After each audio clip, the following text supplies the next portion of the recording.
प्रिय दोस्तों, स्वागत है आपका इस चैनल पर। अब तक कहानी सुनने के लिए आपका बहुत बहुत धन्यवाद। चलिए आगे की कहानी सुनते हैं। जैसा कि दोस्तों कहा जाता है ना, एक दानव दूसरे दानव को पहचान लेता है। संजय भी रोहन के भीतर छुपे हुए जानवर को अच्छी तरह जान गया था। उस रात जब रोहन ने उसे सुनैना को मारते हुए देखा था, तब संजय ने भी उसे देख लिया था। वो जानता था कि उस घटना का रोहन पर असर तो होगा, लेकिन कितना होगा इसका उसे ज़रा भी अंदेशा नहीं था। जब संजय ने अपनी बीवी और भाई को खो दिया था, उसके पास अपना कहने के लिए सिर्फ रोहन ही बचा था और उसने ये निश्चय कर लिया था कि वह रोहन को कभी भी कोई गलत काम करने नहीं देगा। लेकिन जब रोहन सिर्फ 10 साल का था, तो कुछ ऐसा हुआ जिसने उसे हिला कर रख दिया। एक दिन संजय शाम को वापस घर आया तो उन्होंने देखा कि उनके घर का फर्श खून से सना हुआ है। पहले तो उन्हें लगा कि रोहन को कुछ हो गया, लेकिन फिर जब वो घर में और अंदर गए तो उन्होंने देखा कि उनका पालतू कुत्ता मृत पड़ा हुआ है और उसका सर पत्थर से कुचला हुआ है। उसके कुछ ही दूर पर रोहन बैठा हुआ है और उसके चेहरे पर कोई भाव ही नहीं है।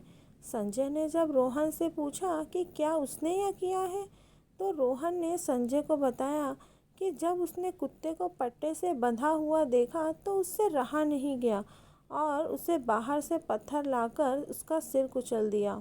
जब रोहन यह सब कह रहा था तो उसके चेहरे पर कोई दुख, कोई शर्म नहीं थी। उसे ज़रा भी फर्क नहीं पड़ रहा था कि उसने ये क्या किया। उस दिन संजय को पहली बार यह एहसास हो गया था कि उनका बेटा कोई साधारण बालक नहीं है, बल्कि मनोरोगी है। लेकिन संजय को लगा कि शायद वह उसे अपने से दूर भेज दे तो रोहन ठीक हो जाए, और उन्होंने रोहन को बोर्डिंग स्कूल भेज दिया।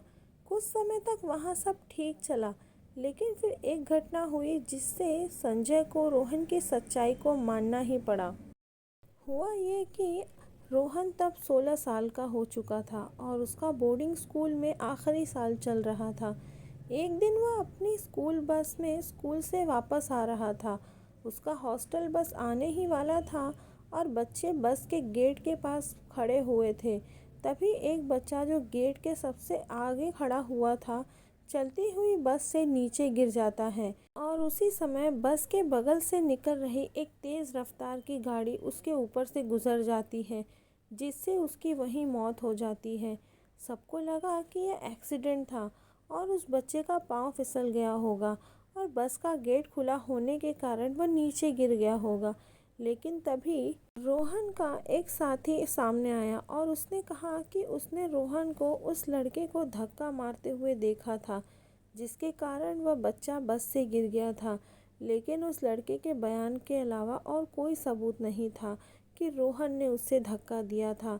जब संजय को यह बात पता चली तो उन्होंने अपने पैसों का इस्तेमाल करके इस घटना को दबा दिया और वह घटना हत्या की वजह दुर्घटना ही लगी।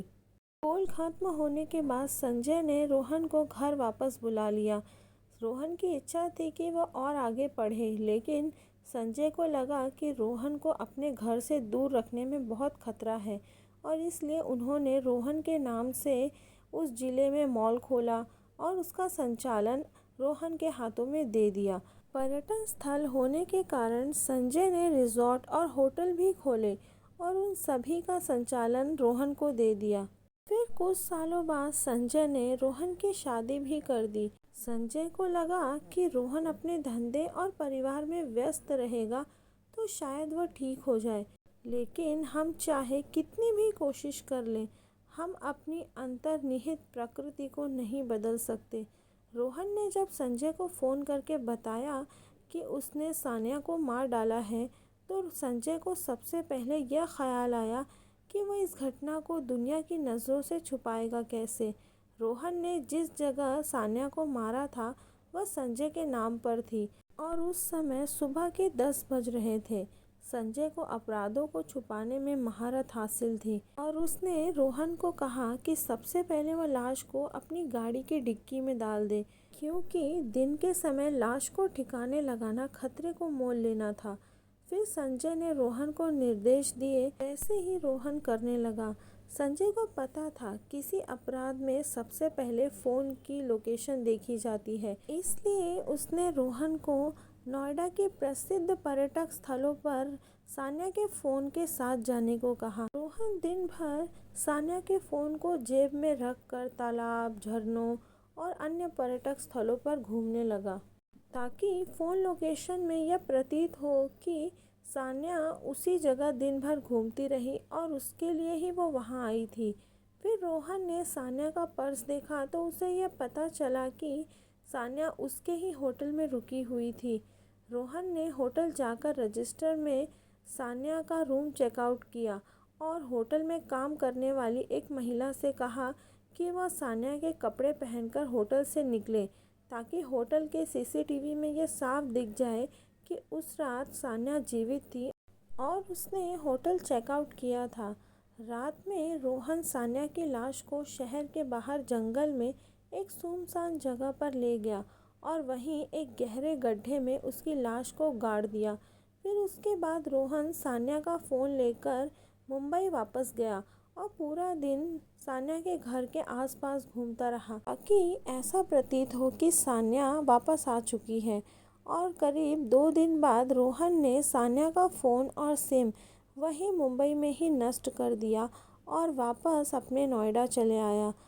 रोहन और संजय को लगा कि उन्होंने इस अपराध को पूरी तरह से छुपा लिया है और इस हत्या की कड़ी उन तक कभी नहीं पहुंच सकती। लेकिन शायद उन दोनों को इस बात का एहसास नहीं था कि रोहन को लाश को दफनाते समय किसी ने देख लिया था। तो दोस्तों, कौन था वो शख्स जिसने रोहन को लाश को दफनाते हुए देखा था? आगे की कहानी जानेंगे इस कहानी के अगले भाग में। आगे की कहानी सुनने के लिए चैनल को सब्सक्राइब ज़रूर करें। धन्यवाद।